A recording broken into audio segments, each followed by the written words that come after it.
Student দেখছো তোমাকে ডেজার্টে ছেড়ে দেওয়া হয়েছে, একদিন হলো দুদিন হলো, তুমি চারিদিকে খুঁজছো জল পাচ্ছ না, কোনো দিকে জল নেই, কিন্তু তুমি একটু জলের জন্য পাগল হয়ে যাচ্ছ, আমার জল চাই।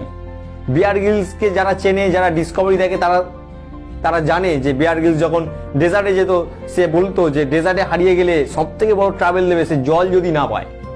তাহলে জল যদি সে না পায় তাহলে সে কি করবে? দেখবে টয়লেট করে খেয়ে নেয়, তাই না? টয়লেট করে সে খেয়ে নেয়। তার কারণ কি? তার কোনো সেকেন্ড অপশানই নেই, তাকে বাঁচতে হবে। কেউ মরতে চায় না, সে বাড়ি ফিরতে চায়। সে হারিয়ে গেছে, সেখান থেকে সে ফিরে আসতে চায়, তার সামান্য যে টয়লেট করছে সেই টয়লেটটা পর্যন্ত সে খেয়ে নেয়।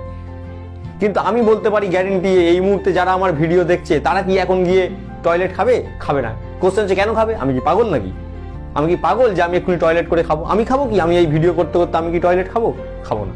কেন খাবো না? তার কারণ আমি কেন খাবো সেটাই তো আমি জানি না। কিন্তু এমন একটা সিচুয়েশনে পড়েছে, তাকে ওই টয়লেট খেতে হবে, সে বাধ্য হবে সেই টয়লেট খাওয়া। টয়লেট বাদ দাও, লোকের খুন পর্যন্ত সে খেয়ে নেবে। তাহলে এইটা তোমার মধ্যে গ্রো করতে হবে, আমি পড়াশোনা করব কেন? এইটাই কিন্তু সব থেকে বড় ফান্ডামেন্টাল। মানে আমি যদি ইন্টারেস্ট গ্রো করতে পারি, আমাকে পড়াশোনা করতে হবে, তবেই কিন্তু এক এক করে তখন তার প্রতিটা সাবজেক্ট তার ভালো লাগবে। রিয়েলিটি কি? তাকে প্রতিটা সাবজেক্টে যদি সে ভালো করে তবেই গিয়ে কিন্তু ইন ফিউচারে সে কিন্তু টপ করবে।